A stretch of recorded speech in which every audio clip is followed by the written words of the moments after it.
This story was sent in by a subscriber.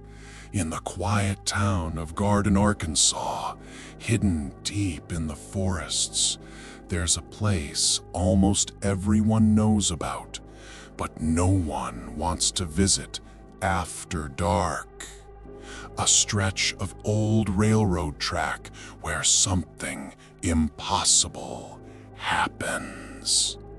Locals call it the Gardon Light, a strange, glowing orb that appears out of nowhere. Some nights it's faint, barely a flicker through the fog. Other nights it's so bright it looks like someone walking with a lantern. But here's the part that chills people to the bone.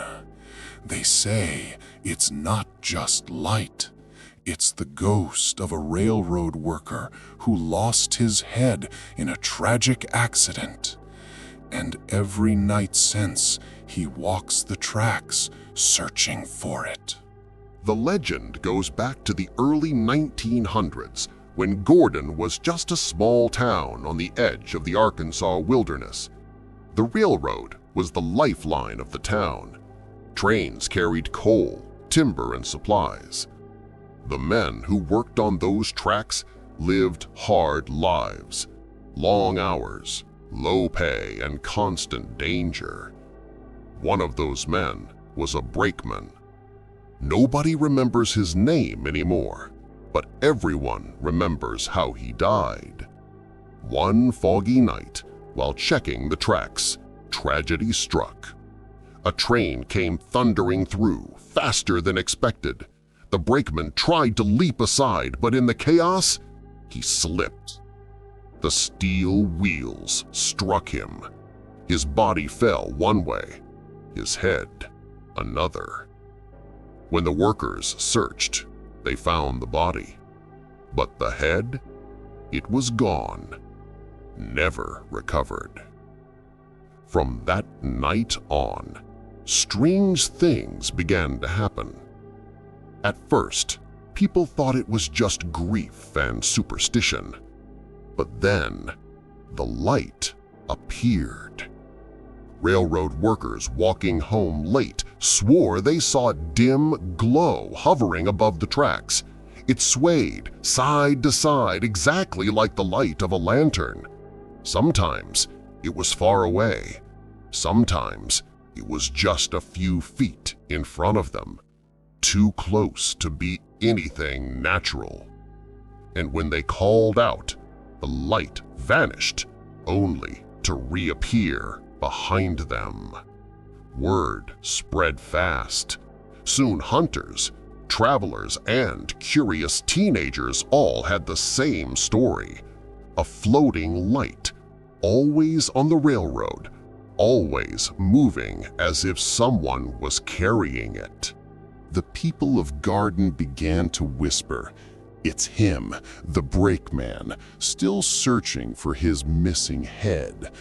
Some said the light was his soul, trapped between this world and the next.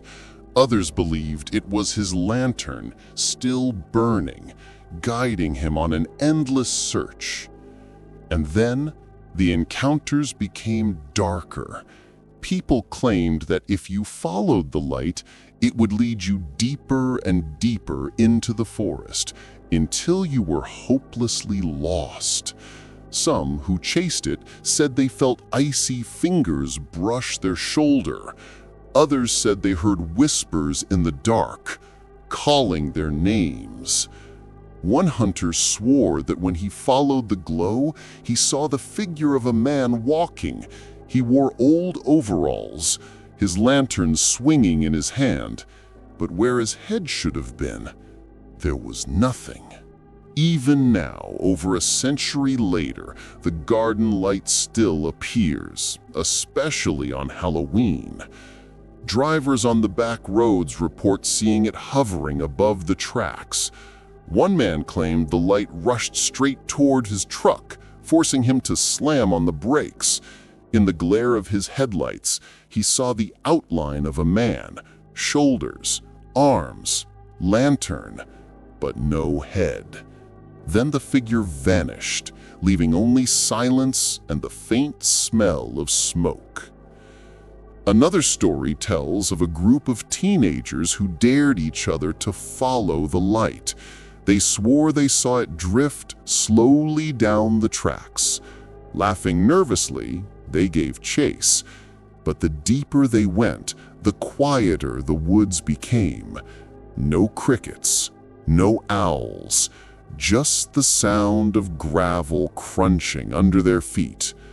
Then they heard it, footsteps behind them, slow, heavy, matching their pace. When they turned, there was no one there, only the light, now hovering closer than ever. They ran. Only one of them glanced back, and he swore he saw the figure holding something under its arm. A shape, a shadow, the outline of a head. Skeptics have tried to explain the Gardon Light. Some say it's swamp gas igniting. Others claim it's car headlights reflecting off the tracks. But the truth is, no scientific test has ever explained why the light appears exactly where the brakeman died, why it moves like a man walking, why so many who've seen it feel watched. To the people of Gardon, there's no mystery. They know who it is. They know why he's there. That's why locals warn outsiders. If you ever find yourself near those railroad tracks at night and you see a pale light glowing in the mist, don't follow it. Don't call out. Don't even look too long. Because the Gardon Light isn't just a story. It's the ghost of a man still searching for what he lost. And if you let it draw you in, he might decide to take something from you. This story came from a subscriber. If you want your story to be told next, leave it in the comments. And maybe one night soon, you will hear it here.